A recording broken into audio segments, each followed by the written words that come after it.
Donc, Nicolas, tu m'avais dit plus classique et hier, tu vois, je suis passé, je fais le tour un peu comme tout le monde, et puis je me suis arrêté au Hacker Garden.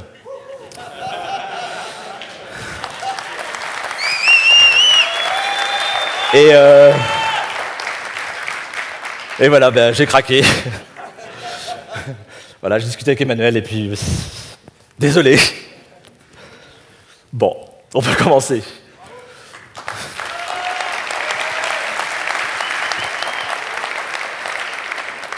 Bon, je reprends classique. Bienvenue, passionné, à ce nouveau Devox. Je suis sûr que heureux tu restas aux conférences techniques conformes à la doxa et au sujet Java, bien plus hétérodoxe. Finalement, c'est facile de faire rimer Devox. Richard, je te plaise.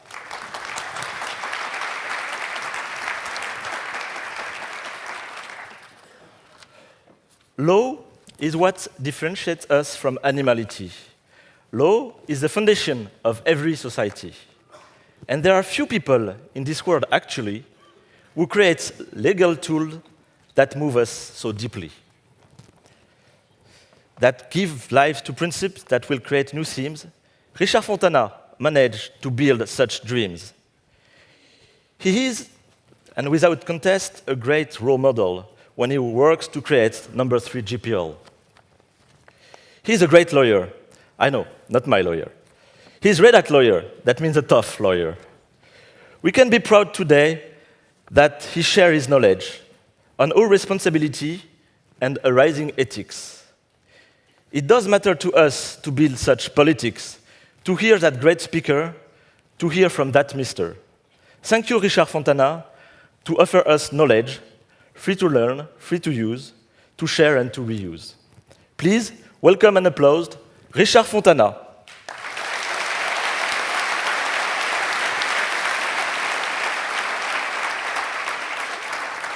He will enlighten us and we'll give him hurrah!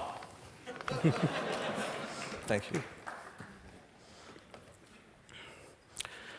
Thank you very much for that introduction. I'm not a developer, as you know now. I'm a lawyer who advises developers, so I often find myself at places like this, which is fun for me. And today I want to talk a little about the subject of software that causes harm and what the legal system does about that problem and why that might be something we should be worried about and what developers can do to address that. So I specialize in open source software, and what that often means is I find myself confronting software licenses that actually aren't really open source software licenses, but sort of masquerade as open source software licenses. And this is one that you may have seen if you deal at all with JavaScript minification. So it takes the perfectly good open source license, the MIT license, and adds this provision to it. The software shall be used for good, not evil. And we advocates of open source software, we really are annoyed by this not because we like evil or hate good, but because we believe that the principle of open source is that it should not be discriminatory and it should not impose use restrictions. So if you can allow restrictions on arbitrary evil uses, you can then restrict commercial use and all sorts of other uses, and that's really what open source is very much opposed to. But when you think about it, the legal system is focused on something that's similar to the problem of good and evil, but a little bit different. It's the problem of harm and what to do about damage and harm and loss and how to assign responsibility for those things. And it's not so unusual to think about how a software license could address those topics. And software can cause harm. I think I don't need to convince any of you of that. Think about a software that introduces a security vulnerability or causes data loss, but it can be worse than that. Software can, in some cases, cause damage to physical property. It can cause damage to people. It can injure people's bodies, and in some cases, software can even cause death, unfortunately, and can be very, very tragic. In some ways, it's really surprising that we don't hear more about fatal accidents involving software where software is the cause. And this problem is only going to get more acute in the future, I think, as we continue to move to this world where software is involved in all aspects of our lives, and we have devices in our workplace, in our homes, and when we do shopping, all these devices and objects that are now running software, and they're all gathering our data and talking to each other over networks, and that just increases the possibility for injury and harm and loss where software is the cause. So the problem is going to get worse, or at least the perception of a problem is going to get worse.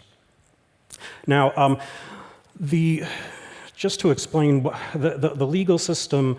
There are lots of ways the legal system addresses the issue of how to assign responsibility for harm. So people can enter into agreements with each other where the agreement takes care of the issue or tries to take care of the issue. And software licenses are an example of this. So you can enter into a software license agreement where you decide who's going to bear the risk of a problem of harm if the software results in harm. But there's also the issue of civil responsibility in the French legal system. In Anglo-American systems, we call it torts, and this is where you can bring a lawsuit against someone if you believe they've harmed you and the harm is the result of their negligence, or even if it's not the result of their fault, but it's because of a product that's unreasonably dangerous. And then, of course, you have criminal law and you have regulation of product safety. And there's various ways in which the legal system addresses this issue. Now, the interesting thing about software is that software has, it's the entire lifetime of the industry enjoyed this special status where it hasn't really been subject to the same degree of regulation as other kinds of products. So this is an excerpt of the Oracle JDK JRE binary code license, which you've probably all agreed to at some point. I don't mean to pick on Oracle because you'll find something similar in most off-the-shelf software licenses. What this language is saying is, we absolve ourselves, we the software distributor and developer, absolve ourselves of all responsibility, pretty much, of any harm that you, the user of the software, may experience as a result of taking my software. And these kinds of provisions are largely accepted, and they're standard in the industry. The differences, there may be differences in different jurisdictions in France versus the United States. Maybe there's some difference in the degree to which all of this will be enforced in all situations. But by and large, this is a worldwide standard, and we don't really see this in other industries. So it's something worth thinking about.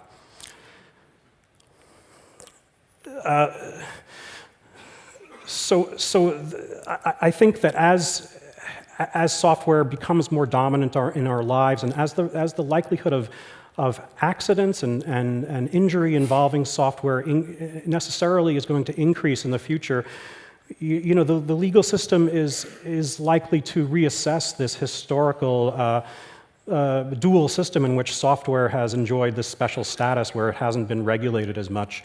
And there is a historical precedent in the United States. At one time, the automobile industry, the automobile manufacturing industry, was not very heavily regulated in terms of product safety. But that began to change in the 1960s when consumer advocates focused attention on how many of the popular cars of the day were very badly designed and were designed in such a way that there was an unreasonable danger of risk that resulted from those cars.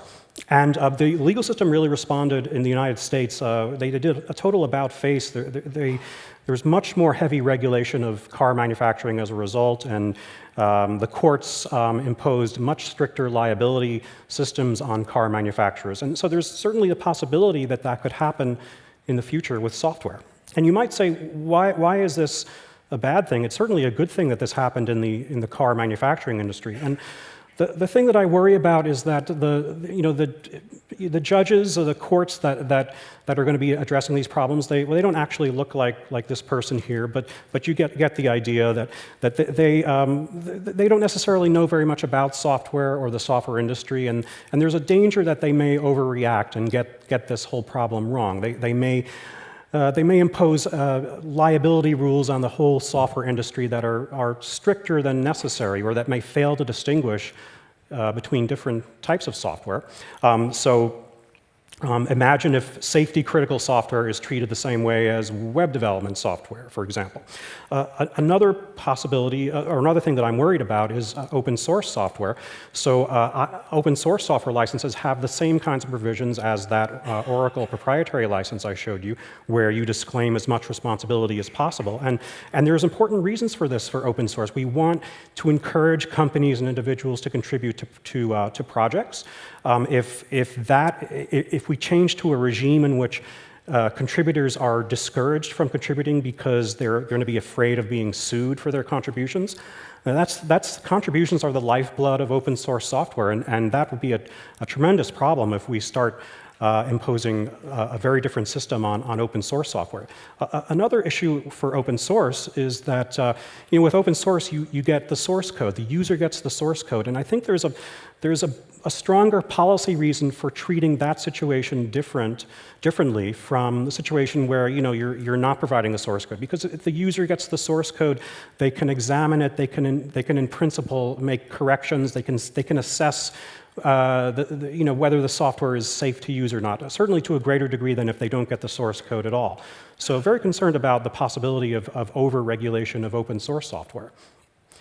And so what can we do about this? So I think that I would say developers should think about getting ahead of the legal system as to this problem. And you may think that this doesn't really relate to the kind of software that you all develop, but remember, as I've been trying to say, the legal system is likely to paint this whole issue with a broad brush. They will treat the entire software industry in the same way. There's a danger that they won't distinguish between one type of software versus another type of software. So developers should think about the possibility of self-regulation, what we call self-regulation. This is a concept that's familiar to other professions, like the medical profession, the legal profession, other engineering professions. They largely avoid excessive state regulation by regulating themselves, taking on the responsibility for ensuring that they do the right thing. And this is something that we can do in the software industry. So one aspect of this that's kind of obvious is that your own technological choices can make a difference. So if you've heard the expression "software is eating the world," what that means is that software is, it's taking on a role in all aspects of our lives. It's all companies are turning into software companies in a sense. And what's happened and what's great for developers is that this has really increased the autonomy and the influence that developers have in organizations. Historically, developers very often in companies didn't have much control over the kind of technology they used, but we're shifting to a world in which developers really get to call the shots. And there's something very good about that for purposes of the problem that I've been talking about, because if you can choose the kinds of technologies you use, you have the opportunity to pick technologies with this problem of safety and harm and minimization of error in mind. And on some level, you all do this already, but it's something that I would suggest that you should bear in mind. So when you think about what programming language you want to use, or what development framework you want to use, or how you approach testing, or any sort of design methodology, think about the issue of minimization of harm to the user. And you obviously cannot minimize all error in software development, but there are some technologies are going to be more prone to causing harm than others, and this should be something that we all should think about. The other aspect of self-regulation, and more familiar to the other professions that I talked about, like law and medicine and traditional engineering, is the notion of ethics. So the traditional professions develop these elaborate systems of ethics that are designed to provide guidance to members of the profession in how to deal with difficult situations that people may find themselves in. So this is a version of the Hippocratic Oath, an old French version of it, which is the foundation for medical ethics, right? And we also have in the legal profession, both here in France and the United States and other countries, we have very elaborate systems of codes of ethics and professional responsibility, guiding lawyers in how to deal with situations involving, what is the limit of their responsibility for the client in a situation where there doesn't seem to be one clear right answer. What is the answer that is the best of all possible actions to take? This is the purpose of these codes of ethics and codes of professional responsibility that we have. In traditional engineering, we have these as well. So we never really developed codes of ethics that really caught on in software engineering and software development. There have been various proposals over the years to adopt such things. The IEEE and the ACM have promulgated possible codes of ethics for programming, but they're not really very well developed at present. In traditional engineering, like civil engineering, electrical engineering, mechanical engineering, we do, however, have these elaborate codes of ethics and professional responsibility, just like in law and medicine. And what actually led to the development of these things in engineering was, to a large extent, 100 years ago or so, there were a number of very serious accidents, many of them involving bridge design. Like this is the Quebec Bridge. I think the middle portion of that bridge collapsed 100 years ago, and these incidents really spurred the engineering professions to take action and start to regulate themselves and set standards for how they deal with the issue of safety and design. And we can do this in the software developer profession as well. Now, the approaches of these traditional professions to the topic of professional responsibility is not perfect by any means. I've been a critic of, I certainly have been a critic of medical ethics for various reasons, certain aspects of medical ethics. I've been a critic of the legal ethics system and for various specific reasons or specific aspects of it. But, and in particular, these systems, there's always a danger that they're just sort of pretexts for keeping people out of the profession. So that's the sort of anti-competitive tendency is sometimes associated with these codes of ethics. But this, software developers can take the good from these approaches that other professions take and avoid the bad things. One of the great things about software development is that it's really very, very open in the sense that you don't have to all go to certain types of schools to become a software developer. You don't have to pass an exam to be a software developer. That's the way it works in the medical profession and the legal profession. So it's much more admirably open than other professions, and really software development provides a model for what other professions should do in that sense. But software development can learn from the other professions in this way of adopting codes of ethics and responsibility to get ahead of the possible problem of the state, reacting to the possible increase in harm caused by software in the future, and maybe taking things a little bit too far. So I encourage all of you who are software developers to think about this issue and to think about, start thinking of yourselves as more of a professional body, and think about how you can develop your own rules and choices that can address the issue of safety so that we achieve results that can encourage software innovation to continue in the years ahead. Thank you.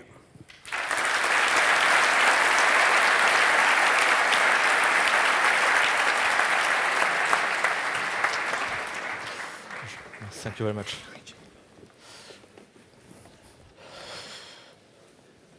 Merci, Maître Fontana, pour toutes ces réflexions. Thank you very much. Il est sûr que chacun fera sa conclusion. Accueillons maintenant le sociologue Sébastien Broca. Il nous parle aujourd'hui de nouveau d'utopie. De nouveau? Oui. Il a déjà écrit un essai, mes amis, ouvert et gratuit. Sébastien est chercheur et il nous partagera un fragment des travaux et de ses résultats sur l'avenir du travail, ce qu'il en adviendra. Maître de conférences et chercheur émérite, il nous amènera en pensée bien construite sur des sujets d'avenir. Il nous dévoilera l'avenir au labeur ou au loisir sera. Accueillons s'il vous plaît sur Sébastien Broca. Écoutons maintenant tout ce qu'il nous dira.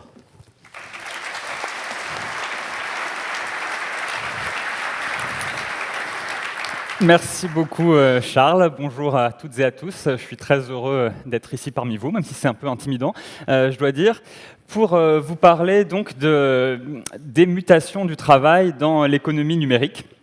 Et donc en commençant par vous parler un petit peu des formes actuelles du travail tel qu'il existe, mais aujourd'hui je voudrais également évoquer le travail tel qu'il pourrait exister, le travail tel que nous pouvons l'imaginer ou le rêver, puisque nous avons effectivement cette capacité en tant qu'être humain d'imaginer, d'espérer, de rêver à quoi pourrait ressembler un monde meilleur et comment nous pourrions nous en approcher. Cette capacité, c'est la capacité d'utopie, et vous allez voir que quelque chose d'aussi courant, d'aussi prosaïque que le travail n'est pas dénué de toute dimension utopique. Cependant, avant d'en venir à cet aspect, il est vrai que lorsqu'on parle de l'avenir du travail aujourd'hui, c'est plutôt une sorte de dystopie qui apparaît. Je pense à tous ces discours actuels sur l'automatisation et sur les destructions massives d'emplois qu'elle entraînerait dans les 20 ou 30 ans à venir. Donc le raisonnement est le suivant, il y aurait une sorte de découplage entre le taux de productivité, qui serait grandement amélioré par l'automatisation, et le taux d'emploi, qui par conséquent plongerait très nettement dans les années à venir. Si on regarde même les choses un peu plus dans le détail, tous les emplois ne seraient en fait pas touchés de la même manière par cette automatisation. Certains résisteraient mieux que d'autres. Alors certains emplois peu qualifiés, par exemple des emplois de service à la personne qui nécessitent des capacités d'empathie qui n'est pas encore possible d'automatiser. Et puis des emplois également très qualifiés, des emplois qui nécessitent là de la créativité, qu'il est tout à fait difficile d'automatiser également, qui résisteraient eux aussi un petit peu mieux, mais entre ces deux pôles, il y aurait toute une classe d'emplois intermédiaires, d'emplois de la classe moyenne, qui seraient durement touchés par cette vague d'automatisation. Alors, je suis quand même venu ce matin vous apporter quelques bonnes nouvelles, et la première, c'est que nous ne sommes certainement pas les premiers à avoir cette peur, cette angoisse de la fin du travail. On pourrait même dire que, toute chose égale par ailleurs, la fin du travail, c'est un peu comme la qualification du PSG en demi-finale de Ligue des Champions. Chaque fois, on pense que c'est la bonne, et en fait, ça n'arrive jamais. Puisque si l'on regarde un peu l'histoire... Merci. Si l'on regarde l'histoire, dès le début du XIXe siècle, par exemple, avec l'apparition de la machine à vapeur, cette angoisse de la fin du travail survient très fortement. Puis, quelques années plus tard, là, c'est le célèbre Jacquard qui invente une machine à tisser et qui déclenche, nous dit la petite histoire, la colère des ouvriers de la soie à Lyon, les canuts lyonnais, qui molestent Jacquard et qui vont jusqu'à brûler sa machine sur une place publique, puisqu'ils ont peur que cette machine détruisent leurs emplois. Puis encore un peu plus tard, au début du XXe siècle, là, ce sont les progrès de la mécanisation et de l'automatisation dans les usines qui font naître, encore une fois, cette même angoisse de la fin du travail, angoisse qui s'avérera finalement relativement peu fondée. Donc, il faut peut-être un petit peu relativiser cette peur de la fin du travail. Et puis, il y a une deuxième chose, c'est qu'à compter même que cette fin du travail survienne, qu'effectivement notre avenir, ce soit une destruction progressive de l'emploi, eh bien peut-être que l'on peut regarder ça de manière plus positive et voir, pourquoi pas, se demander si la fin du travail pourrait être un objectif. Et lorsque l'on a cette pensée, on est assez rapidement conduit à tout un genre très particulier qui est le genre utopique, puisque dans la littérature utopique, on trouve à travers les siècles très souvent cette idée que la fin du travail pourrait être l'objectif d'une organisation sociale désirable. Alors prenons la mère de toutes les utopies, l'utopie de Thomas More. Thomas More raconte au XVIe siècle comment les utopiens vivent sur l'île d'Utopia et comment ils ont construit une forme de société idéale et bien réglée. Et dans cette société, ce qui est très intéressant, c'est que les utopiens, certes, travaillent, mais ils ne travaillent que 6 heures par jour. Ils travaillent 3 heures avant le déjeuner, puis ils mangent, ensuite ils font la sieste pendant 2 heures, puis ils travaillent à nouveau 3 heures avant le repas du soir. Et puis ce sont des gens pleins de bon sens, si vous voulez, donc ils pensent aussi que lorsqu'il n'y a pas de travail vraiment nécessaire, urgent ou utile à faire, eh bien on peut bien abréger la journée de travail, ce qui arrive aussi parfois. Et pourquoi ne veulent-ils pas travailler davantage? C'est parce qu'ils veulent libérer du temps pour les loisirs, mais là il faut entendre loisir non pas au sens d'oisiveté, il faut entendre loisir au sens noble, au sens de ce qui nous permet de choisir librement nos propres activités, ou alors, comme le dit Thomas More, ce qui permet la libération et la culture de l'âme.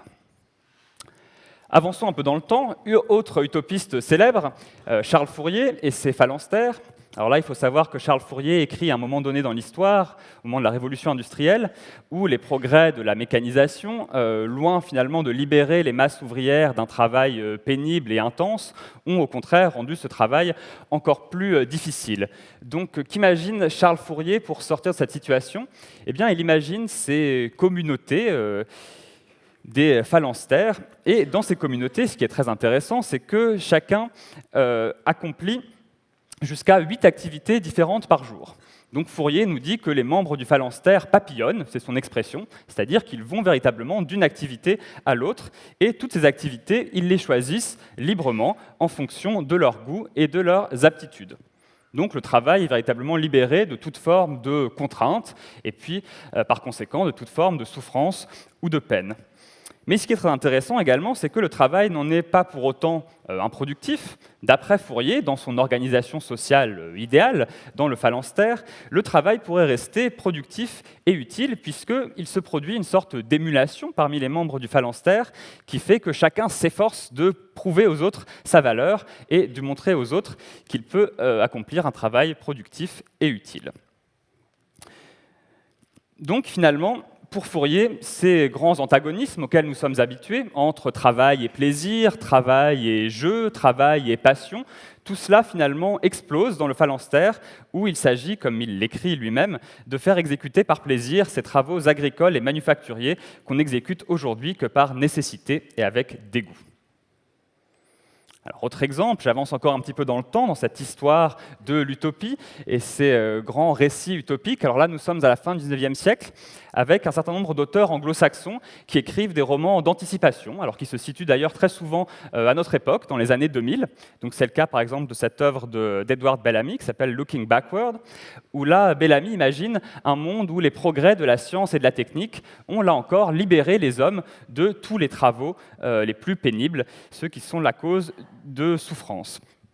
Et puis, ces utopies, ces anticipations, comme celle de Bellamy, inspirent des urbanistes comme Ebenezer Howard, qui lui aussi imagine un futur radieux pour le travail, bien loin de cette civilisation industrielle de l'époque.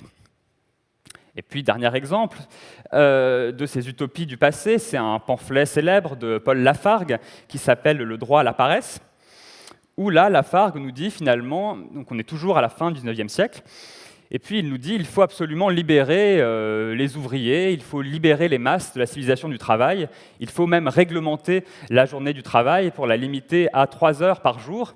Et en fait, tout cela est tout à fait possible grâce au progrès technique. Voilà comment Lafargue conclut son pamphlet. Il va jusqu'à écrire que la machine est le rédempteur de l'humanité, le Dieu qui rachètera l'homme des sordidés artesses et du travail salarié, le Dieu qui lui donnera des loisirs et la liberté. Alors, j'arrête là ce petit voyage dans les utopies du passé, et je voudrais juste en retenir l'idée que donc, ça fait bien longtemps que l'on pose un lien très très fort, très très étroit entre travail et progrès technique, avec 2 idées qui apparaissent dans l'ensemble de la littérature utopique, ou du moins dans un grand nombre d'ouvrages. Première idée, c'est celle selon laquelle les machines peuvent évidemment réduire la quantité de travail humain nécessaire. Et puis, deuxième idée, tout à fait liée à la première, c'est celle selon laquelle les machines peuvent améliorer la qualité du travail, puisque les machines feraient effectueraient en premier lieu les travaux les plus pénibles, ceux qui occasionnent le plus de souffrance.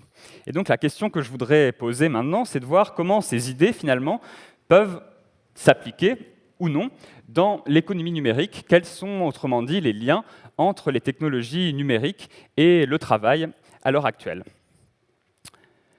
Alors la première chose que je voudrais remarquer, c'est que finalement, nos utopistes actuels ou nos essayistes actuels, nos intellectuels actuels, n'ont parfois pas inventé grand-chose, puisqu'il y a une continuité qui est tout à fait frappante entre les discours du passé et certains discours actuels, comme là j'ai pris l'exemple de Jeremy Rifkin et sa thèse sur la fin du travail, où Rifkin nous dit qu'au XXIe siècle, une part de plus en plus grande du travail physique et intellectuel, des tâches subalternes et répétitives au travail le plus hautement conceptuel, sera effectuée par des machines moins chères et plus intelligentes.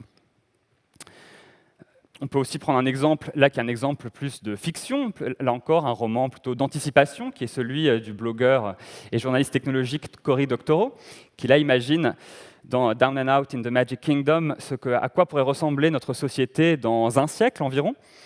Et il commence son roman par la phrase suivante qu'il met dans la bouche du narrateur, qui nous dit qu'il a vécu assez longtemps pour voir le remède à la mort, apprendre 10 langues étrangères, composer 3 symphonies, réaliser son rêve d'enfance d'habiter à Disney World et surtout assister non seulement à la disparition du lieu de travail, mais du travail lui-même.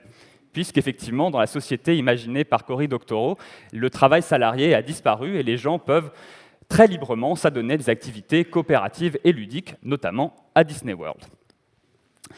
Qu'en est-il maintenant de là? Alors, vu qu'il reste encore quand même un tout petit peu de travail, en tout cas pour l'instant, vu que nous ne sommes pas encore dans la société de Doctorow, qu'en est-il de la qualité du travail? Non plus de la quantité, mais de la qualité. Là, je voudrais faire référence à Pekka Imanen, philosophe finlandais qui a écrit il y a quelques années sur l'éthique hacker. Et là, Imanen développait une thèse très intéressante qui était la suivante. Je vous la livre assez rapidement. Imanen nous dit finalement notre rapport au travail est en train de changer de manière tout à fait radicale. Nous étions habitués à avoir un rapport au travail où celui-ci, nous le considérions comme quelque chose que nous accomplissions par devoir moral ou par intérêt financier. C'est d'ailleurs ce qui avait été analysé par le sociologue Max Weber comme l'éthique protestante du travail. Et d'après Weber, c'était véritablement au fondement du développement du capitalisme industriel moderne. Et puis donc, Imanen nous dit, ça, c'est en train de changer. Maintenant, les gens n'ont plus ce rapport-là au travail.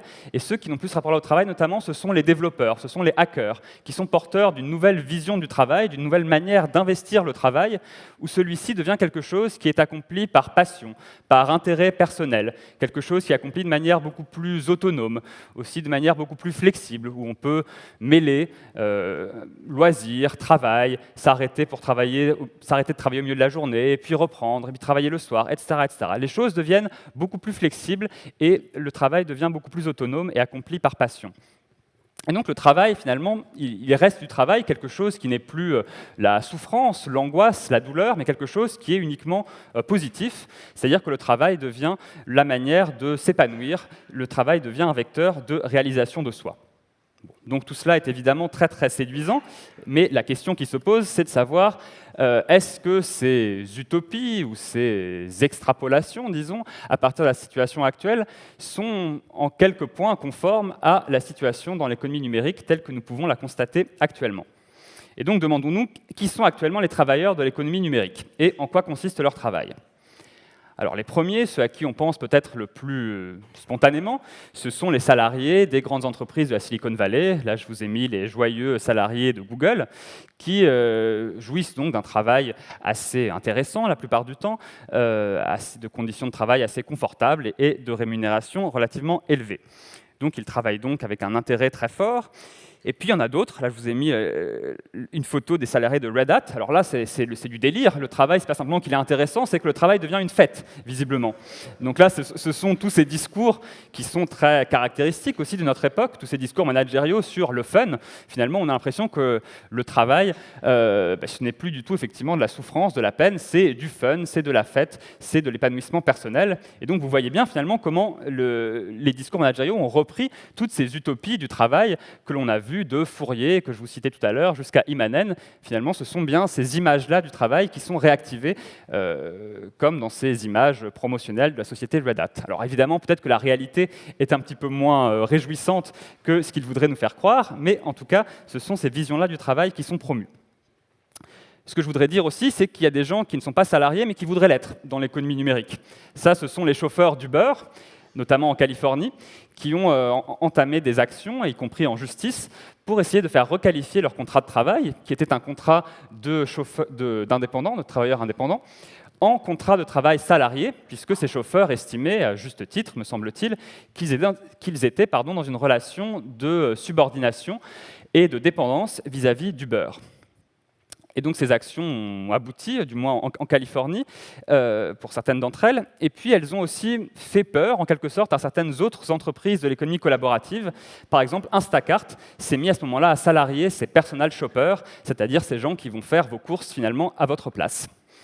Donc vous voyez que si on regarde le tableau général du salariat dans l'économie numérique, on voit bien d'une part que le salariat n'a pas disparu, même s'il y a peut-être moins de salariés dans les entreprises du numérique que dans les grandes entreprises de l'ère fordiste, mais surtout que le salariat nous montre des situations assez différentes et assez contrastées.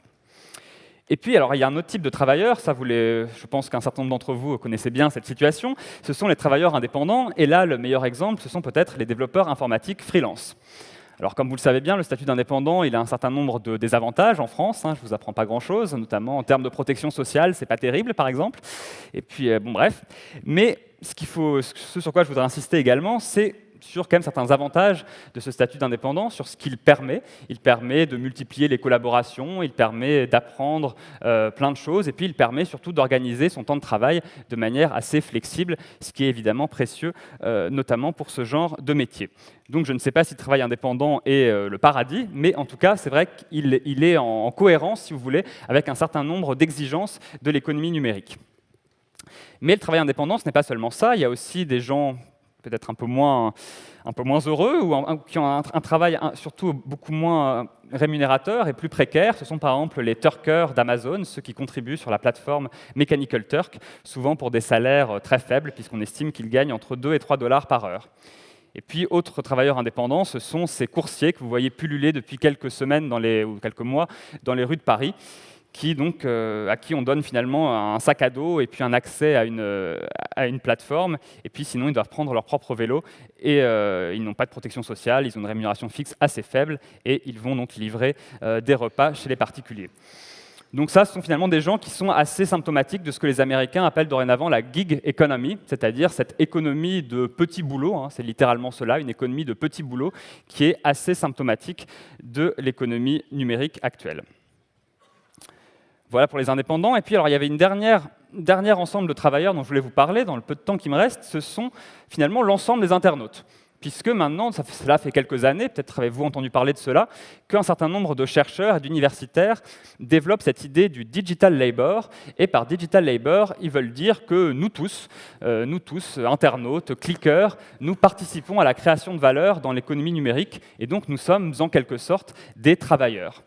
C'est-à-dire que lorsque nous utilisons un moteur de recherche, lorsque nous commentons une vidéo, lorsque nous participons à un réseau social, utilisons une application mobile, ou encore participons à l'écriture d'un logiciel libre, eh bien, malgré le caractère un peu disparate de ces activités, elles ont toutes en commun le fait qu'elles produisent de la valeur pour un certain nombre de plateformes qui, bien souvent, donc, profitent de cette valeur, mais la captent également et en reversent une partie qui est très faible à ceux qui l'ont produite. Alors, à la lumière de ce constat, certes assez rapide, que peut-on conclure ? Je voulais tout d'abord finir sur deux grandes idées. La première, c'est qu'il me semble que nous n'assistons pas, du moins pour l'instant, aujourd'hui à la fin du travail, comme l'annoncent peut-être un peu hâtivement certains, mais à l'une de ces nombreuses transformations historiques, au sens où les formes précédentes du travail, les formes fordistes du travail, sont profondément déstabilisées par la révolution numérique. Et puis, deuxième idée, la réalité du travail, telle qu'elle se recompose, telle qu'elle se reconfigure à l'heure actuelle dans l'économie numérique, est certainement tout de même un peu moins réjouissante, du moins pour certains, que ce que nous promettaient des gens comme Immanen avec cette idée d'une généralisation de l'éthique hacker. Alors, il est facile, à partir de là, de discréditer, de disqualifier un peu ces utopistes, d'y voir des gens un peu farfelus, un peu extravagants, qui auraient perdu le contact avec la réalité, si vous voulez, avec la terre ferme. C'est une option, mais il me semble peut-être plus intéressant de garder une vision plus positive de l'utopie, en gardant cette idée de l'utopie peut-être comme boussole, l'utopie comme quelque chose qui nous indique une direction vers laquelle nous pourrions tendre. Et donc la question qui se pose à nous, c'est de savoir finalement comment est-ce que nous pourrions être à la hauteur de cette utopie, à quelles conditions la société numérique pourrait-elle se montrer un peu plus proche, un peu plus conforme à ces attentes que certains mettent en elle. Et donc pour cela, il me semble qu'il faut plusieurs choses. Alors, il faut du code. Là, une nouvelle fois, je ne vous apprends pas grand-chose. Il faut du code, et le code est très important. Et moi, en tant que non-codeur, en tant que sociologue, j'ai une admiration sans borne pour ce que réalisent les codeurs. Mais je pense quand même qu'il ne faut pas que du code, qu'il faut aussi faire de la politique, ou qu'il faut, autrement dit, aussi de la loi. Pourquoi faut-il de la loi, notamment lorsqu'on réfléchit au travail? D'une part, parce qu'il faut peut-être essayer d'éviter ce qui se passe actuellement, à savoir cette polarisation extrême du marché du travail. Peut-être faut-il penser à la manière dont nous pouvons réformer nos systèmes de protection sociale, notre état social, pour éviter que ces inégalités ne se creusent par trop. Peut-être faut-il aussi faire de la politique pour essayer de sécuriser des parcours professionnels qui sont de plus en plus morcelés, de plus en plus discontinus. Et donc, il faut trouver de nouveaux moyens de sécuriser ces trajectoires de plus en plus fréquentes. Et puis, il faut aussi de la loi pour maintenir un minimum de solidarité et de cohésion sociale. Et il me semble, et ce sera mon dernier mot, que vous avez une responsabilité en tant que développeur qui est de faire du code, évidemment, mais aussi peut-être de participer avec nous tous à construire une société qui soit vivable pour tout le monde, y compris pour ceux qui ne codent pas. Je vous remercie de votre attention.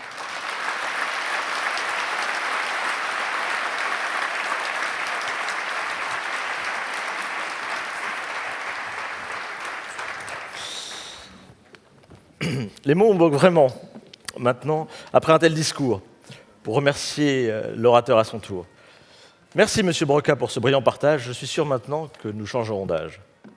La personne qui arrive, j'apprécie sa culture. Elle parle de politique, d'avenir et bien d'informatique. À des gens qui, j'ai peur, trouvent ça contre nature.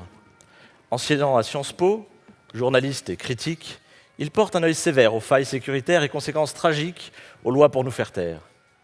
Il apporte logique et géopolitique à tous nos dirigeants trop souvent archaïques. Il pousse un peu, c'est vrai, et c'est parfois ludique, les enjeux très précieux de certaines décisions.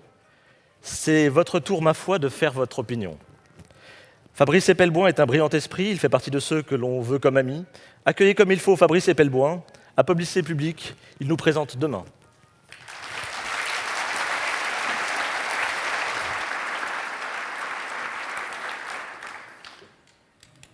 Alors, on ne s'est pas synchronisé, mais je vais vous parler aussi de code, de loi et de politique. Ça fait un peu plus de 6 ans que j'enseigne, et de façon récurrente, j'ai à répondre à cette question. Et c'est loin d'être évident. C'est très très loin d'être évident. J'ai à répondre à cette question et à des gens qui n'ont pas la moindre idée de ce que c'est qu'un dev et n'ont pas la moindre culture informatique, ce qui me plonge depuis des années dans une situation de doute absolu face à un public qui doute aussi, et un public qui est concrètement les jeunes qui demain dirigeront ce pays, enfin s'ils continuent à tourner tel qu'ils tournent aujourd'hui. Pendant très longtemps, ce public-là a considéré les développeurs comme cette séquence extrait de la première série télé qui a parlé correctement des hackers, c'est-à-dire des gens qui font de la tech dans un coin et qui ne dérangent pas. Et puis, depuis quelques années, les startups sont devenues très très à la mode, et on en fait énormément dans les écoles de commerce et les écoles de sciences politiques. Et tout d'un coup, le développeur a pris une autre caractéristique aux yeux de ces gens-là. C'est devenu un mec un peu fantasque qui fait des trucs et qu'il s'agit de manager pour qu'il fasse des trucs qu'on lui demande de faire. Ce qui n'est pas beaucoup plus malin, d'autant plus que tous ces gens-là me prennent moi-même pour un développeur, alors que fondamentalement, la dernière fois que j'ai maîtrisé un langage de programmation,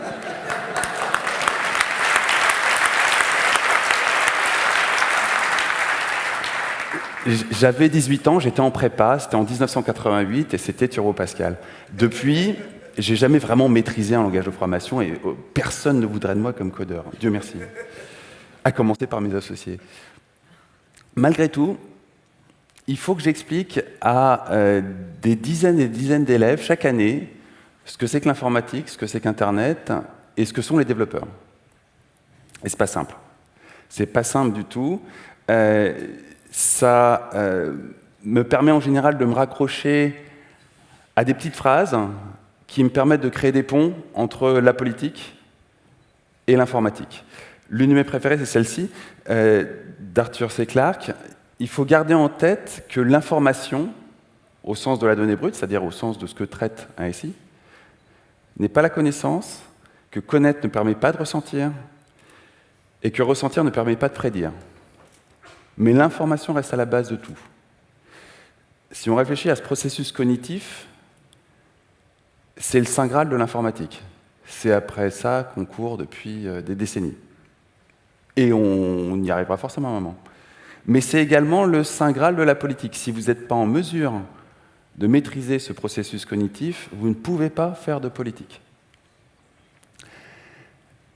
Du côté des politiques, ça ne vous a pas échappé, on est dans une situation de profonde incompréhension du monde contemporain. Ils sont profondément largués, essentiellement parce qu'il y a trop d'informations qui arrivent et qui n'arrivent pas à en faire sens. Donc ça bloque dès le démarrage du process. Ça bloque entre s'informer et connaître. Déjà, à ce niveau-là, ils n'y arrivent plus. Pour le reste, agir, prédire, tout ça, complètement en panne. Et force est de reconnaître que dans ce rapport entre l'informatique et la politique, dont le mode d'action est le code et la loi, pour ce qui est de transformer la société dans laquelle on vit, pour ce qui est d'avoir une prise sur cette société, d'adresser ces problèmes, clairement, l'informatique a pris le pas, et l'informatique a pris le pas depuis un bon bout de temps. Ça fait en pratique, 2 décennies, qu'on est rentré dans une ère où le code, c'est la loi. C'est criant aujourd'hui, hein, c'est une évidence pour tout le monde aujourd'hui, mais au final, ça fait déjà un bout de temps. Ça fait déjà un bout de temps. Ce qui est criant aujourd'hui, c'est que tout le monde, en dehors du monde de l'informatique, s'en aperçoit. Alors qu'il y a encore 10 ans, il n'y avait guère que les gens qui étaient des initiés pour réaliser à quel point l'informatique était en train de changer le monde. Le code, c'est la loi, pas au sens de la loi qui est appliquée dans les tribunaux, au sens de la loi qui est écrite à l'Assemblée nationale, c'est-à-dire l'essence même de la politique. L'endroit même où on essaye, jour après jour, d'écrire des textes qui vont avoir un impact sur la société, ou qui tentent d'avoir un impact sur la société. En ce moment, on essaye d'écrire un texte sur le travail. C'est loin d'être évident.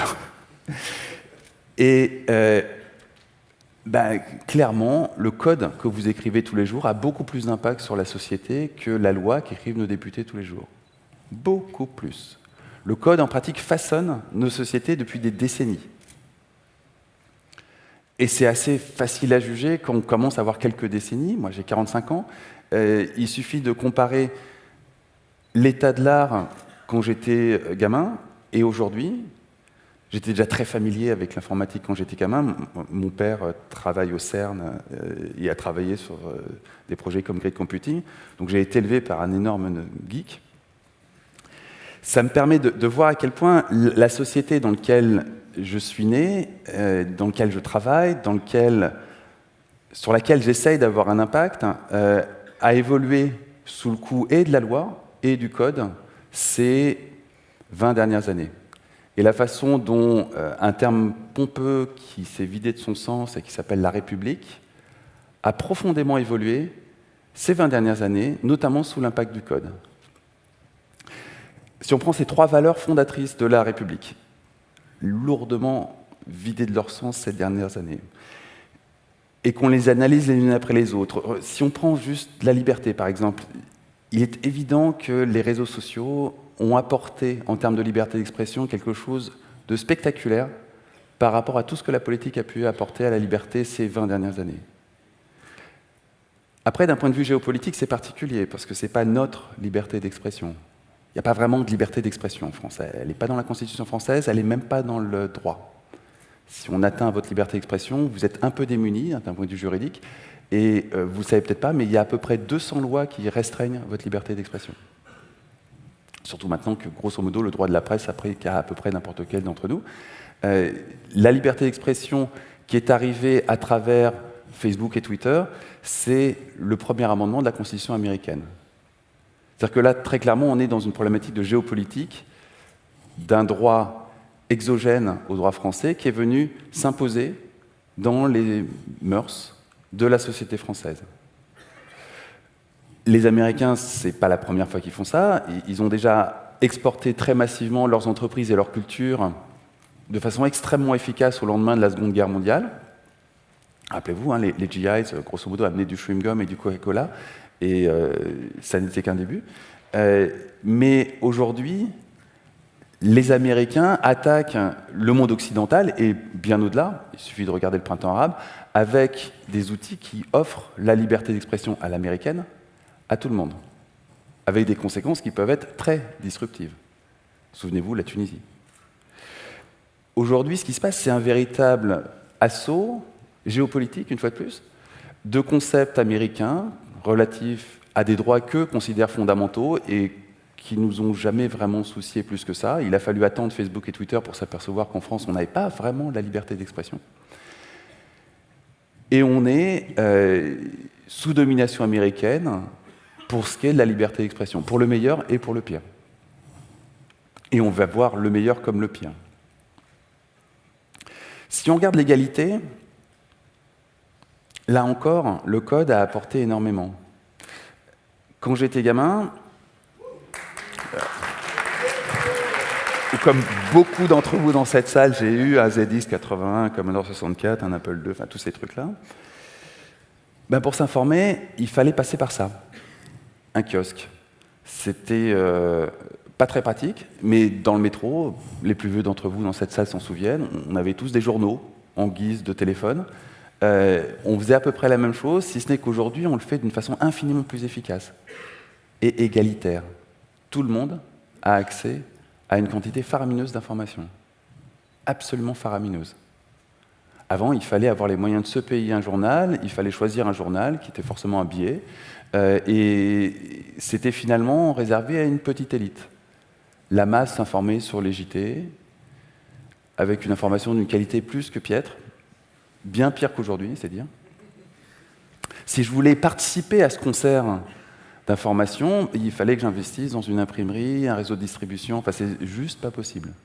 Alors qu'aujourd'hui, un petit coup de FTP, une configuration de WordPress, et hop, je peux m'adresser à la terre entière. C'est un changement absolument spectaculaire. En termes d'égalité, c'est incroyable. Absolument incroyable. En une génération, il n'y a jamais eu de progrès démocratique aussi profond, et c'est intégralement le fait du code. Si je voulais accéder au savoir, bah, j'allais dans une bibliothèque comme celle-ci, comme tous les étudiants de ma génération, et c'était pareil, il fallait se déplacer, c'était lent, c'était pas très coûteux pour le coup, mais pas très pratique. Aujourd'hui, j'ai absolument pas besoin de me déplacer, je peux faire ça en peignoir de chez moi, et j'ai accès à infiniment plus d'informations que ce que la bibliothèque Sainte-Geneviève m'offrait quand j'étais gamin. Sans même parler de Google, où je peux fouiller le moindre recoin de l'Internet. Enfin, en dehors du Deep Web, du Dark Web et de tout ce qui fait fantasmer les journalistes. C'est un changement absolument dingue. Absolument dingue. En termes d'égalité des hommes face à l'information et à l'accès à l'information, c'est un changement majeur. Majeur et qui n'est lié qu'au code. Si on regarde l'égalité face à la culture, qui est un grand thème des politiques depuis 30 ans. On dépense plus dans le budget de la culture que dans le budget de la justice. C'est dire les valeurs de la République française. Et bien malgré tout, en culture, quand j'étais gamin, on achetait ça coûtait une fortune, ça s'usait vite, c'était pas d'une qualité extraordinaire, et puis il y a des petits malins qui ont fait des algorithmes, et poum, on a vu arriver une génération avec une culture musicale absolument dingue. C'est courant de trouver des gamins de 20 ans aujourd'hui qui sont des encyclopédies du jazz ou d'autres choses, ou de musique classique et de jazz et de rap et de... C'est courant. Alors que dans la génération précédente, en dehors des cas très particuliers où papa, maman avaient une bibliothèque, une CD-tech, une discothèque absolument spectaculaire qui permettait aux gamins d'avoir une vraie culture musicale, c'était quand même extrêmement réduit. Quelques dizaines, quelques centaines d'albums, ce qu'on peut télécharger en l'espace de quelques dizaines de secondes si on a la fibre à la maison. En termes de fraternité, là encore, le code a radicalement fait évoluer les choses en une génération. L'exemple le plus frappant, c'est l'open source. L'open source, c'est aller bien au-delà de ce que les plus grands fantasmes en matière de politique ont pu promettre à ma génération. L'open source, ça domine totalement le développement informatique aujourd'hui, je vous apprends strictement rien.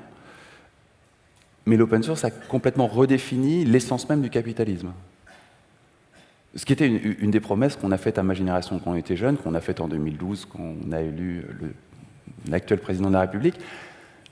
Concrètement, si vous vous souvenez de vos cours au collège, enfin au lycée, pour ceux qui sont intéressés un peu à la politique, pour Marx, le capital, qui appelle le capital productif, est constitué d'un part du capital constant, c'est-à-dire l'usine, et d'autre part le capital variable, les ouvriers. Si vous regardez ça à la lumière de l'open source, le capital constant, de plus en plus, est un bien commun, c'est le code open source disponible. Le capital variable est de plus en plus délégué à une communauté. Donc on a véritablement rendu Marx obsolète, dépassé Marx, en allant dans son sens. Si vous regardez en termes d'accès au capital, si on trace une ligne de temps de ces 20 dernières années, par exemple, et le capital disponible pour les wannabe capitalistes qui auraient besoin nécessairement pour produire de la valeur de capital, on est resté en capitalisme, au cas où ça aurait échappé à certains. Très concrètement, le capital disponible ne cesse d'augmenter, forcément. Plus on fait d'open source, plus on a d'open source, plus on a de capital disponible. Ça, là encore, redéfinit complètement les paradigmes édictés par Marx. Aujourd'hui, on a une situation où la barrière à l'entrée d'un point de vue capitalistique, pour peu que vous sachiez faire du développement, est de plus en plus basse.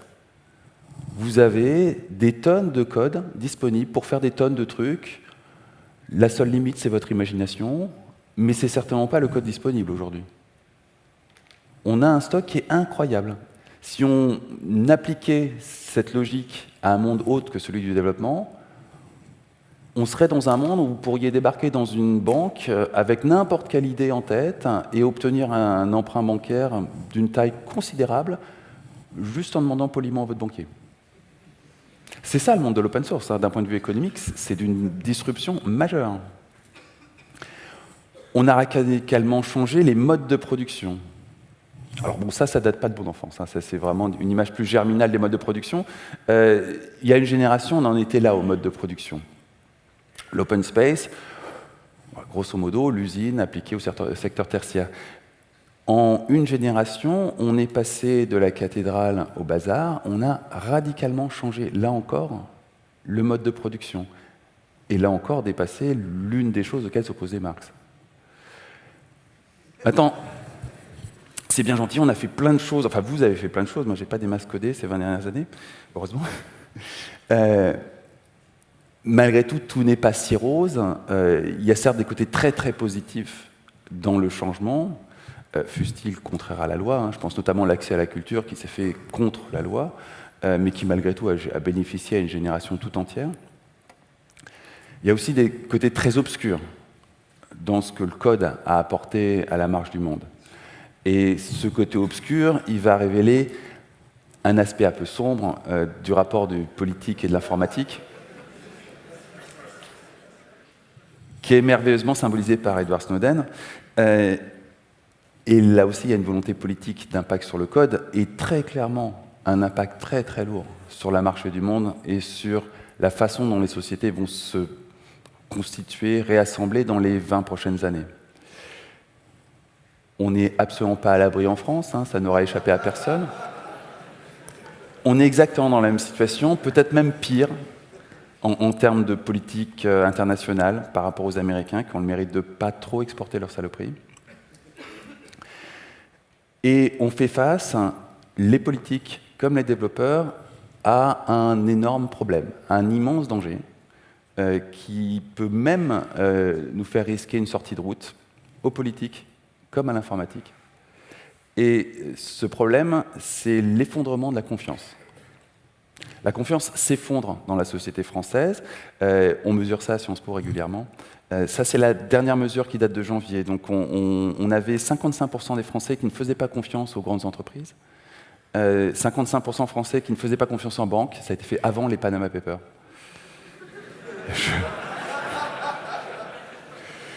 Je préfère préciser. 70% des Français qui ne font pas confiance aux syndicats, 75% des Français qui ne font pas confiance aux médias, 87% des Français qui ne font pas confiance aux partis politiques. On en est là. On en est là, c'est un énorme problème parce que la confiance, c'est la base de la démocratie, de l'économie, du commerce, des finances, de la monnaie et de l'informatique. Si vous n'avez pas de confiance, vous n'avez pas tout ça. Ça laisse une responsabilité gigantesque au monde du développement. Vous avez vu ces dernières années, probablement bien rigolé, quand vous avez vu les politiques dont le taux de confiance s'effondrait, dites-vous que vous n'êtes absolument pas à l'abri. Il y a le même danger, la même épée de Damoclès, et qui a déjà commencé à tomber. Et il ne s'agit pas tant de protéger des valeurs, il s'agit également de protéger une économie tout entière sur laquelle on repose tous, vous comme moi. Cette économie, elle est déjà très largement atteinte par cet effondrement de la confiance. Aux États-Unis, on est passé d'une vision du cloud très bisounours à quelque chose de beaucoup plus problématique. On a rafistolé des lois récemment pour permettre de faire en sorte qu'on continue comme si de rien n'était, mais on sait tous que ça va finir par s'effondrer. Et Forrester récemment a estimé la perte liée aux révélations de l'affaire Snowden à 180 milliards de dollars. C'est le PIB du Gabon, du Népal, du Honduras. C'est un peu plus que la valorisation de la marque, juste la marque Apple. Ça vous donne une idée du poids des entreprises dans la marche du monde. Ça reste considérable.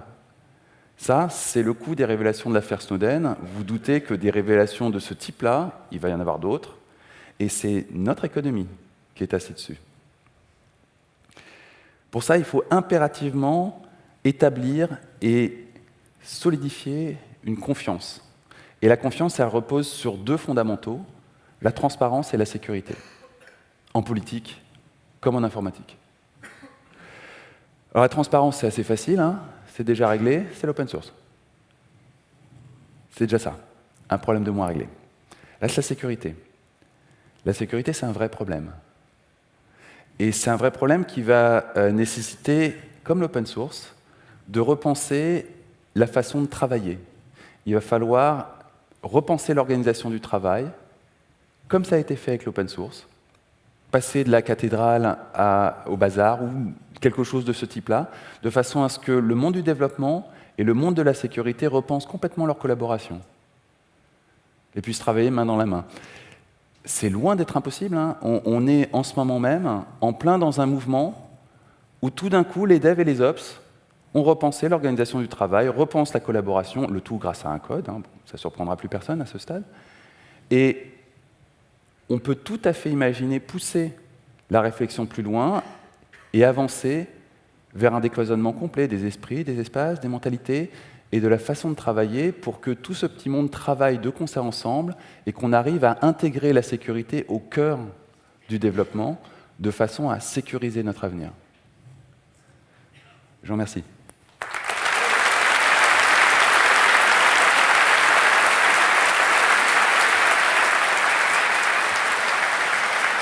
Je récupère la machine. Hein? Je récupère la machine. Oui, c'est...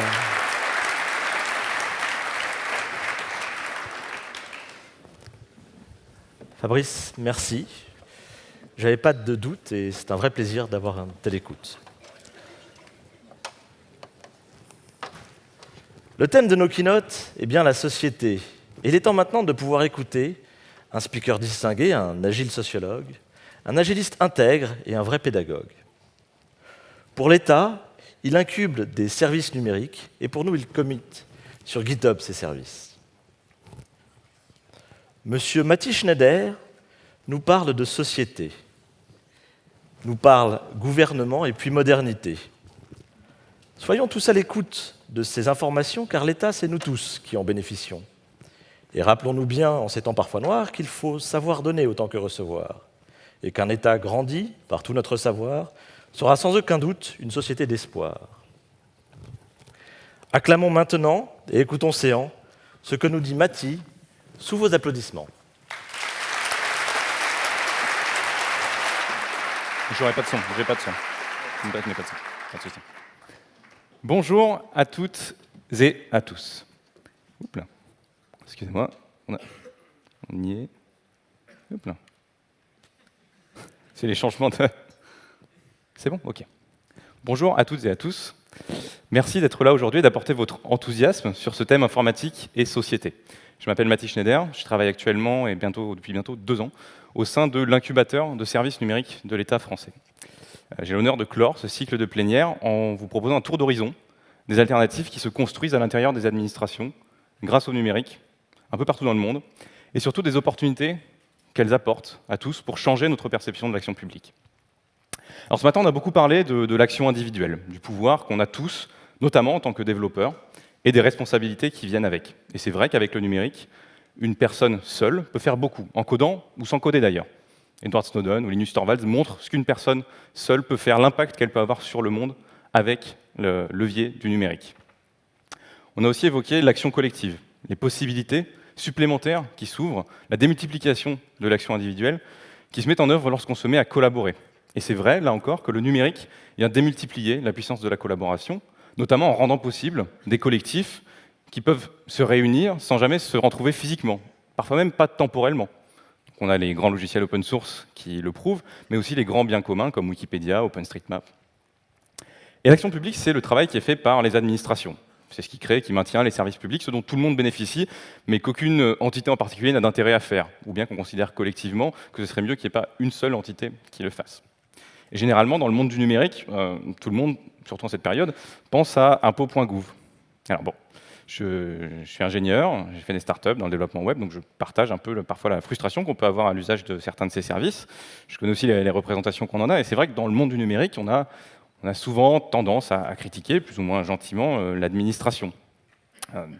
C'est vrai qu'au bout d'un moment, on peut être frustré d'avoir des services où il faut encore imprimer des formulaires, les remplir à la main, parfois même les envoyer par la poste. J'ai déménagé l'an dernier, avant de devoir payer ma taxe d'habitation, je ne savais pas où était la boîte postale la plus proche de chez moi. Finalement, c'était peut-être pas un bug, c'était peut-être une feature, je ne sais pas. C'était peut-être l'objectif, c'est que je connaisse mon environnement. J'ai peut-être gagné quelque chose. Mais en tout cas, à force d'avoir ce genre de frustration-là, on en vient finalement à simplement opposer action publique et numérique. Et puis on décline toutes les perceptions, tous les endroits où ça ne marche pas, où c'est pas pareil. Dans l'organisation du travail, voilà, l'action publique, c'est centralisé, hiérarchisé, alors que dans le monde du numérique, on cherche toujours à collaborer de manière horizontale. Au niveau du risque, très clairement, dans l'administration, on veut toujours planifier à 6 mois, 1 an, 2 ans, 5 ans, 10 ans, alors que dans le numérique, on est prêt à changer nos plans, on essaie de livrer toutes les semaines, toutes les 2 semaines, d'itérer et de s'ajuster à la réalité en permanence. L'administration est tellement focalisée sur toucher 100% des usages, 100% des usagers, qu'elle prend le risque aussi d'en toucher 0, avec des projets qui échouent avant d'avoir touché leur public, alors que dans le numérique, on va plutôt se focaliser sur une loi de Pareto pour toucher 80% des utilisateurs, puis itérer pour toucher 80% de ceux qui restent, et ainsi de suite. Alors, j'ai aussi étudié l'anthropologie de la coopération, et en anthropologie, on appelle ça un super stimulus identitaire. C'est un nom assez rigolo. Mais ce que ça veut dire, c'est que le stimulus identitaire, bon, c'est humain. Je veux dire, on fédère des groupes sur un sentiment d'identité partagée. Et c'est même plutôt efficace. Quand on se reconnaît, on arrive à coopérer plus efficacement au sein d'un groupe. Mais quand on force le trait, quand on atteint le super stimulus identitaire, au lieu de faciliter la coopération à l'intérieur du groupe, au bout d'un moment, on attend un plateau. Et surtout, ce qu'on fait, c'est qu'on diminue notre capacité spontanée, en tant qu'humain, à coopérer avec l'extérieur du groupe.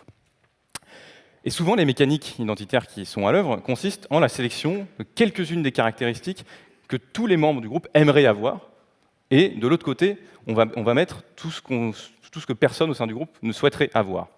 Et donc, on va prendre tous ces traits-là et réduire finalement le numérique au monde magique des startups très agiles et le monde de l'action publique à l'État très centralisé qui fait ses plans sur 20 ans, en oubliant tous les exemples qui pourraient un peu remettre en question cette décomposition binaire, comme par exemple les grandes banques qui sont très informatisées, mais aussi super bureaucratiques.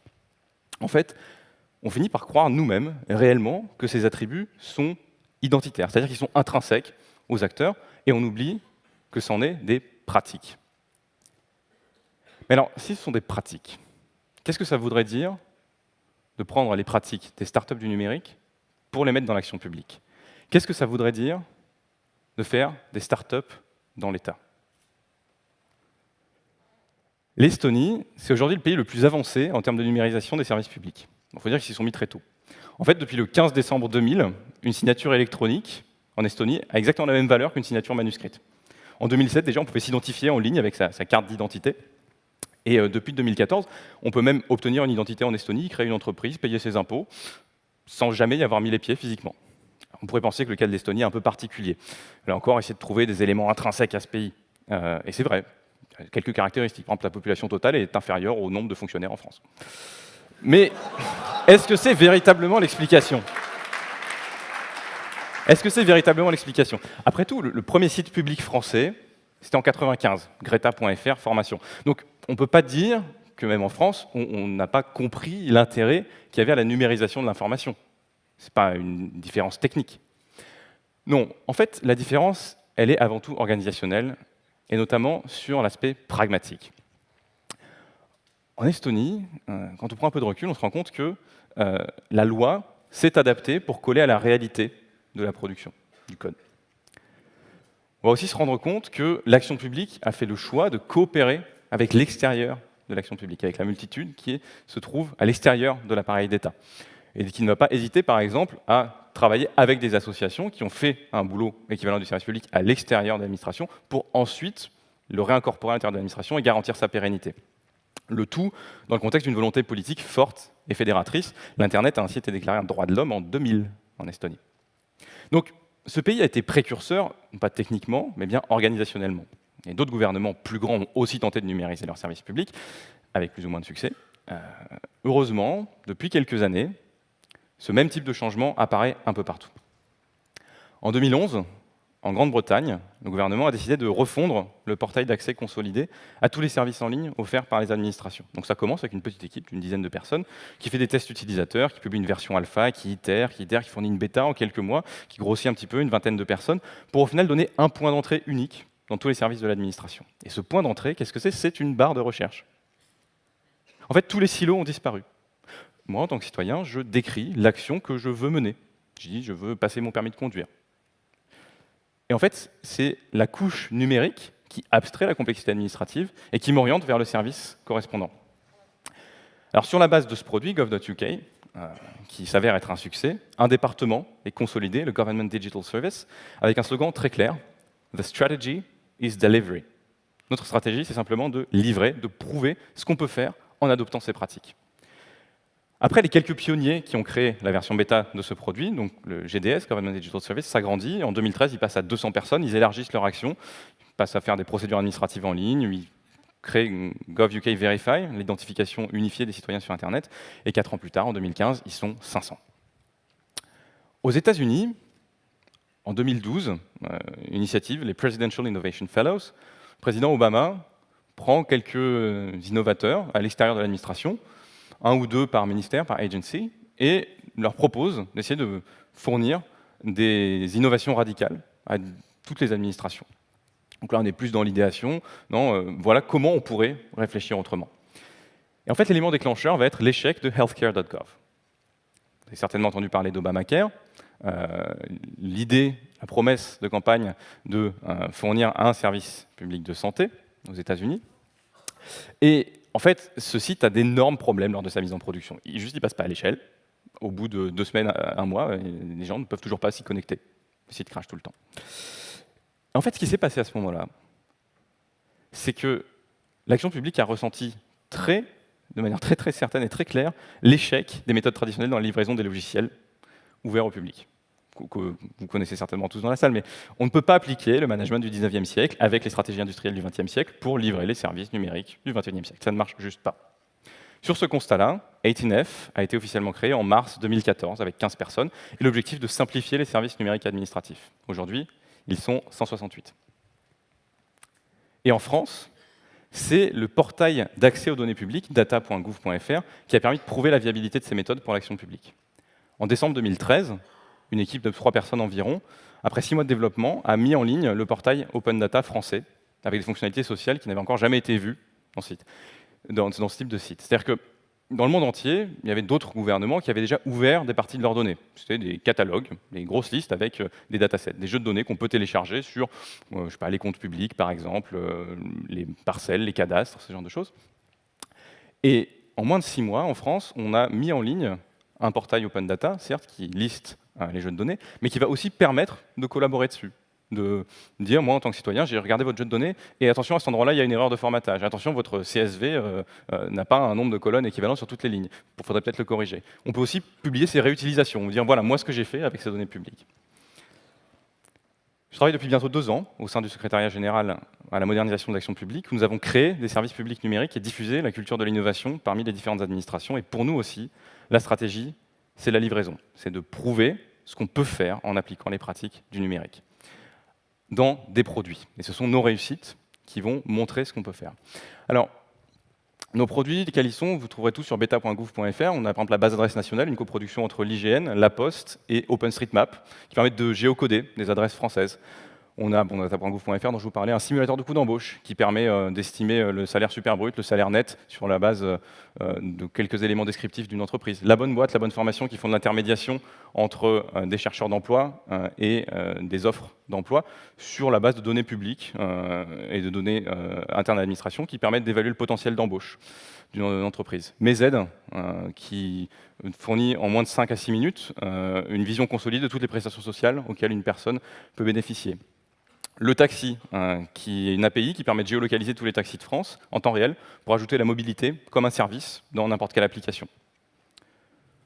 Voilà donc, là encore, quelques exemples des réalisations qu'on peut avoir pour prouver, comme dans tous les exemples précédents, la valeur qu'il peut y avoir à appliquer ces pratiques du numérique au sein de l'action publique. Donc c'est quelques cas marquants, mais évidemment il y en a beaucoup d'autres des pays qui suivent cette tendance, qui la marquent et qui marqueront certainement, qui fourniront de nouvelles pratiques qu'on pourra petit à petit adopter parmi toute cette communauté qui modernise l'action publique. Globalement, tous suivent le même principe, les mêmes principes qui ont été formalisés par gov.uk. Alors, si on lit ces principes, on retrouve finalement du Lean Startup, du service design, parce que la plupart des boîtes qui créent des services numériques aujourd'hui appliquent déjà. Utiliser la donnée, itérer, faire peu, c'est assez commun finalement. Il y a un point pourtant qui est intéressant, c'est la petite astérisque que vous voyez au niveau du point 1. Et cette astérisque, elle est magique. Le besoin sur lequel il faut se focaliser, c'est celui de l'utilisateur et pas celui du government, donc de l'administration. Government, ça ne veut pas dire gouvernement, c'est administration au sens général. Donc peut-être que le détour par le numérique était nécessaire pour que l'administration se centre à nouveau sur l'usager dans les services publics qu'elle livre. Mais donc voilà, à part ces points-là, finalement, qu'est-ce qu'il y a d'autre qui est spécifique à l'action publique? Pas grand-chose. Peut-être 2 détails que je trouve intéressants et qu'on va creuser rapidement. This is for everyone. Alors, si le service public se numérise, il faut se poser la question de l'accessibilité de ces services aux personnes qui sont éloignées du monde du numérique. Là encore, l'équipe de gov.uk a conceptualisé une approche qui finalement est appliquée un peu partout, sous le terme de Assisted Digital, le numérique assisté. L'idée, c'est qu'on construit toujours un service numérique en se focalisant sur la grande majorité qui est à l'aise avec les applications web, nos fameux 80%, et on va se reposer sur une communauté de médiateurs, des humains qui vont expliquer, qui vont aider d'autres humains à utiliser ces outils numériques. Des agents publics, des associations locales, mais aussi les proches des personnes, typiquement des enfants qui vont aider des personnes qui ont du mal avec le français à utiliser un service numérique écrit, pour faciliter l'accès à tous à ces services numériques. En France, ça va se faire par le biais des maisons de services au public. Il y en a, je crois, 368, quand j'ai regardé hier, qui sont ouvertes cette année. Il y en a 500 de plus qui sont prévues pour 2017.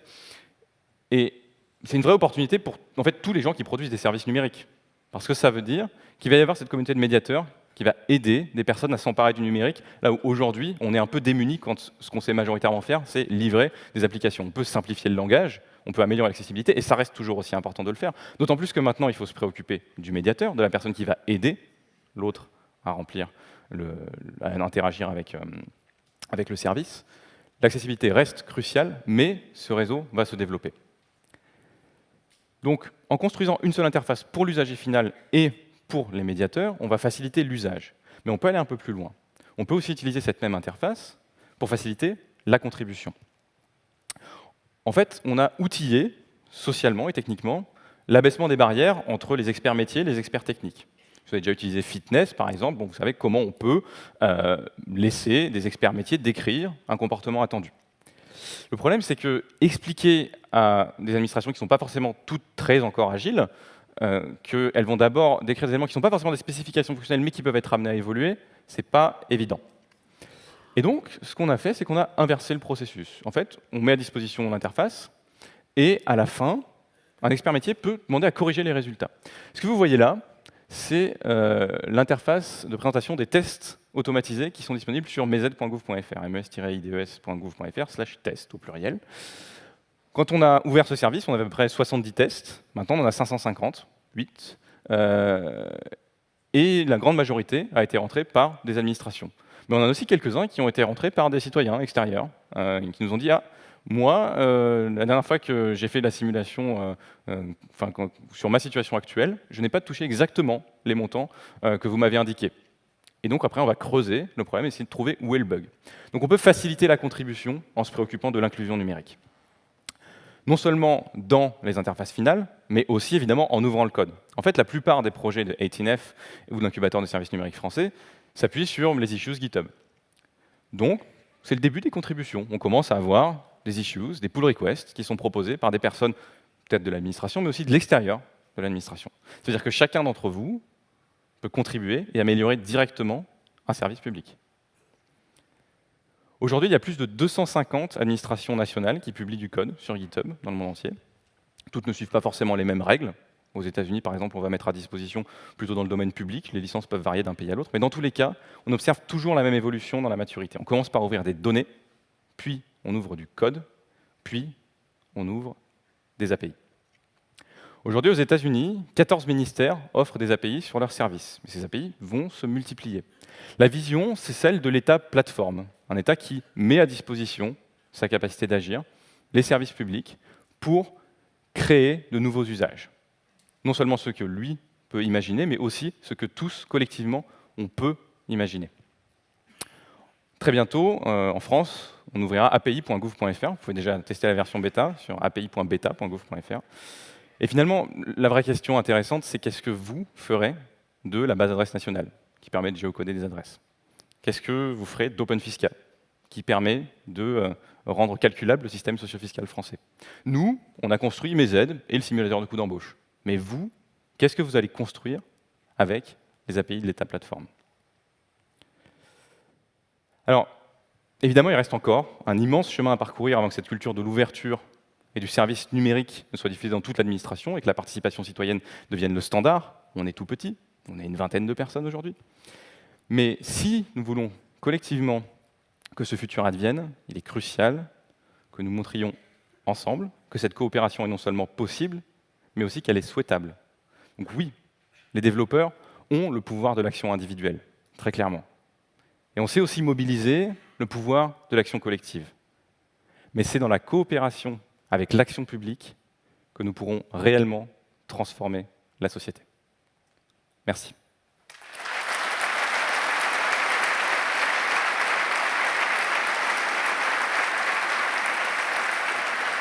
Merci.